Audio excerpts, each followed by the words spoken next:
Aujourd'hui, M. Gbagbo est à la CPI à cause des élections. La faute revient Mais aux responsables qui ne peuvent pas rien. Qu'est-ce Vous n'avez pas donné la faute aux Africains qui veulent des élections. La Côte d'Ivoire aujourd'hui, sur pas la faute aux Ivoiriens. le plan de sa cohésion nationale, C'est pas la faute sur aux le plan de sa Ivoiriens. politique. C'est pas la faute aux Burkinabés, c'est la faute aux autorités. Il faut bien mettre l'accent, Patrick Alou. Je pense, madame, qu'à un moment donné, il ne faut pas donner l'impression que je suis en train de faire une apologie contre les élections. Mais simplement, il faut que nous soyons dans un réalisme et déterminer ce qui est essentiel pour toute la population congolaise. Bon, pas pour une partie des politiciens. Puisqu'il y aura, en tout cas, vu ce qu'a dit Léo Kengo-Wadondo, le budget 2015 est pratiquement insuffisant. La communauté internationale dit qu'il va nous accompagner rien que sur le côté technique et logistique. Donc l'argent, ça sera encore aussi un problème. Alors qu'on se mette autour d'une table, comme par rapport au dialogue, qu'on trouve autre chose. Les opposants voyagent souvent voir leurs parrains à Washington, à Bruxelles, à Paris. Qu'ils aillent leur demander de l'argent. Mais la majorité ne le fait pas. Non, vous croyez que les gens de la majorité ne voyagent pas. On ne va pas requérir la légitimité, nous, à l'étranger, pendant que eux sont à l'étranger. Nous sommes dans les bas-fonds du pays. Vous en êtes sûr? Pour parler et palper la réalité. Et je pense que si les moyens ne sont pas suffisants, que ceux... les élections, non, pas qu'on saute. Ceux qui critiquent, ceux qui disent chaque fois qu'il faut qu'il y ait telle chose, mais qui mettent la main dans la poche pour qu'il y ait ces élections. Parce qu'il faut que nous ayons des élections locales. Mais non. Municipales, urbaines, provinciales, législatives. Toutes les élections. Parce que les élections s'équivalent. Il n'y a pas une élection qui est plus importante que l'autre. On le sait. Parce que mais pour que les localités... Après 5 ans, on va me sortir toujours la même phrase qu'il n'y a pas d'argent et tout. Après 5 ans, gouverner, on sait que les élections ont eu lieu en 2011, Patrick Alou. On le savait déjà qu'il y aurait des élections en 2016. 5 ans de préparation. Je vous dis que nous, les Africains... Donc vous pensez que le gouvernement de la République du Congo, avec les moyens insuffisants qu'il a, pendant 5 ans, a pensé qu'à préparer les élections. Il n'y a que ça comme priorité dans ce pays. C'est ce que vous voulez nous dire. Qu'est-ce que vous voulez qu'on fasse maintenant qu'il n'y a pas d'argent, qu'on ne fasse plus des élections en République démocratique du Congo parce qu'on aura peur d'être comme au Burkina Faso, on aura peur du Burkina Faso. C'est pas qu'on a peur, mais alors qu'on fasse quoi? Madame, tout le monde parle d'élections apaisées. Ne parlons pas par sentiment. Si aujourd'hui vous et moi sommes ici dans ce plateau en train de discuter, c'est parce que vous avez pu venir ici calmement. C'est parce qu'il y a une certaine sécurité que l'on se tient. Vous voulez faire peur à la population? On ne fait pas peur. C'est ça, on dit la réalité. C'est l'épée des démocrates que vous agitez à la population. La violence, la peur. Il faut évoquer la réalité. Ce n'est pas la peur. C'est une réalité. Vous voulez la peur à la population. La peur. Oui. Lorsque comme il y aura ça, évitons ça parce qu'il y aura ça. Madame, lorsqu'il y a eu l'attaque de la RTNC... C'est très mesquin, ça. Non, c'est pas mesquin, c'est la vérité. Lorsqu'il y a eu l'attaque de la RTNC, quelques jours après, vous m'avez reçu ici. Vous avez vu quelle ambiance il y avait dans cette ville de Kinshasa. Lorsque je suis en train de le dire, c'est pas comme si on est en train de faire du cynisme. On est en train de parler de la réalité. Les élections doivent se faire. Et tout le monde veut qu'il y ait des élections apaisées. Mais pour que ces élections apaisées se fassent, il y a un certain nombre de préalables qu'il faut remplir. Mais pourquoi ne pas le faire bien avant? Pourquoi ne pas prendre ces préalables bien avant? Patrick, c'est la question qu'on se pose. Pourquoi ne pas commencer à préparer ces élections de 2011? Madame, pourquoi on doit commencer à préparer les élections vraiment à bout pour nous faire sortir des phrases? Il n'y a pas d'argent. C'est quand même honteux. L'organisation des élections ne relève pas du gouvernement. L'organisation des élections relève de la CENI. Et le gouvernement fait tout ce qui est dans son possible pour mettre les moyens disponibles à la disposition de la CENI. Et si nous avons des partenaires qui tiennent à ce qu'il y ait certaines élections que eux estiment être suprêmes aux autres, mais qui mettent la main dans la poche. Vous allez parler d'injonction, vous allez parler d'immixtion. Mais madame, alors, le gouvernement dit qu'il va disponibiliser ce qu'il a. Certaines personnes disent qu'il faut qu'il y ait que les élections présidentielles et législatives. Nous pensons que toutes les élections s'équivalent. Parce que les jeunes ont besoin d'être aussi responsabilisés dans leur localité, dans leur municipalité, dans leur ville. Les jeunes qui sortent de l'université ne vont pas postuler comme député national, comme président de la République. Ils ont besoin d'être conseiller municipal, conseiller urbain, maire de la ville, conseiller député provincial. Et nous avons besoin de ces élections. Parce que l'architecture constitutionnelle relative ou issue de la Constitution du 18 février 2006 détermine des prérogatives à chacune des institutions. Le président de la République, bien qu'il a les pouvoirs les plus importants, ne possède pas l'entièreté des pouvoirs. Donc, pour que nous ayons une architecture constitutionnelle complète, il faut que nous ayons toutes nos élections pour qu'il y ait des responsables à tous les niveaux de l'État. Espérons et vous ne pouvez en pas tout cas, créer la primauté de certaines élections par face rapport à à d'autres parce que... Alors commençons à préparer dès le début. Hein. Madame, ces Vraiment. élections se préparent depuis 2011. Et ne vous en faites pas, la plus belle femme du monde ne donne que ce qu'elle a. Le gouvernement est en train d'ailleurs de faire les efforts. Les élections de 2011 se sont faites à 80% sur fonds propres. Je ne sais pas si vous l'ignorez. Et vous voulez dire Donc, en que 2016, ce gouvernement est irresponsable. En 2016, nous devons aussi apurer les arriérés électorales. C'est pour ça que les élections vont coûter plus cher. 1,5 milliard de dollars. Il faut des fois demander à la population si elle est d'accord Mais c'est que ça, nous ayons une démocratie pourquoi la population ne peut pas cotiser un dollar pour faire nos propres des milliards de dollars. Pourquoi la population congolaise ne peut pas cotiser pour Mais payer vous êtes de la ces société élections? civile, essayez d'enclencher. Non, vous faites aussi partie d'un grand parti politique. Pourquoi ne pas le faire? Pourquoi ne pas proposer à vos membres de cotiser pour les élections? Moi, je suis journaliste, moi, je ne fais que mon travail. Vous êtes de la société civile. Je vous pose la civile. question. Vous êtes de la société moi, civile. c'est moi qui pose la question. Est-ce qu'au PPRD, on ne pouvait pas conscientiser vos membres? Le PPRD n'est pas le parti État. Le PPRD est en train de donner sa contribution pour les élections telles qu'il le pense. Il y a plusieurs partis. Il y a d'autres qui donnent des fois l'impression, heureusement que ce n'est qu'une impression, qui veulent aller aux élections plus que d'autres, mais qui puissent l'initier. Mais le gouvernement a plusieurs obligations qu'il doit remplir. Nous sommes dans un état de sécurité assez fragile. Nous devons y mettre les moyens. Le président de la République y met les moyens. Et nous ne pouvons pas dire, bon, on est élu en 2011, il y a une majorité à l'Assemblée. Alors, commençons à préparer les élections.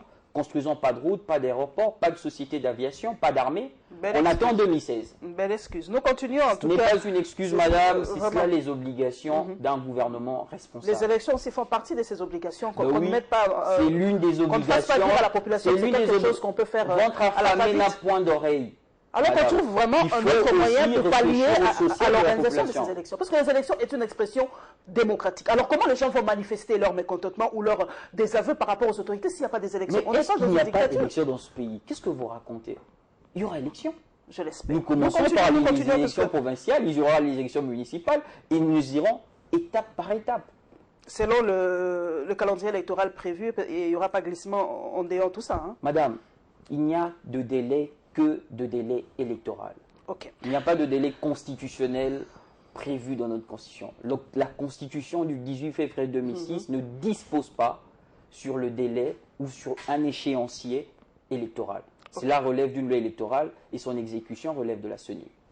Nous poursuivons. Chapitre et entrée aux réactions, celle de Lambert Mende liée à l'affaire Fosse Commune et celle de Martine Kobler sur un énième rapport de l'ONG Human Rights Watch.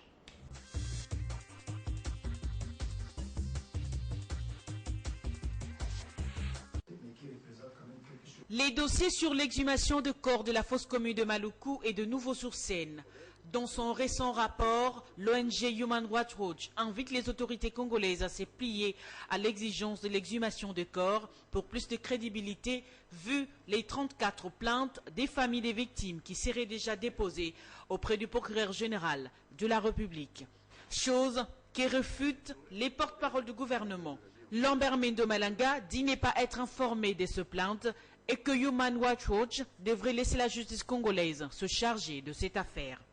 Nous avons eu le dernier rapport du ministre de la Justice faisant état de 2 plaintes, 2 réclamations de 2 familles de personnes qui, devant le procureur de la République chargé du dossier, ont parlé d'événements qui n'ont strictement rien à voir logiquement avec ceux qui ont été mis en exergue par les personnes qui ont voulu accuser le gouvernement d'avoir commis des crimes dans le cadre de ces enterrements collectifs qui ont eu lieu à Maluku. Alors les 34 plaintes, si Human Rights Watch s'est transformé en tribunal, cela regarde Human Rights Watch, ça ne nous regarde pas, je pourrais lui conseiller d'orienter ces plaignants vers les cours et tribunaux de la République démocratique du Congo. Un état de droit, ça ne fonctionne pas d'une manière aussi anarchique que ça. Donc les 34 plaintes, nous n'en sommes pas informés, et donc jusqu'à ce que le magistrat reçoive ces plaintes, le magistrat décidera de ce qu'il faut faire. Si les plaintes sont recevables, nous attendons que le magistrat décide. Notre dossier n'est pas fermé. Nous rejetons donc les prétentions de Human Rights Watch à se substituer au magistrat qui est chargé du dossier. Le porte-parole du gouvernement soutient que Kinshasa ne peut pas se plier aux caprices de Human Rights Watch sur ces dossiers de la fosse commune de Maluku. Il a indiqué que le gouvernement pourra se prononcer sur l'exhumation de corps au moment opportun. On a toujours dit, premièrement, les investigations doivent être transparentes et doivent être crédibles. Deuxièmement, nous avons offert notre assistance. Et troisièmement, alors, on a toujours recommandé d'ouvrir et d'exhumer. Parce que c'est très facile à résoudre le problème. Si on a des rumeurs, il faut vraiment maintenant alors, faire quelque chose. Mais c'est au gouvernement de la faire. On ne peut pas faire plus que recommander de lancer des exhumations et d'offrir l'assistance de la MONUSCO.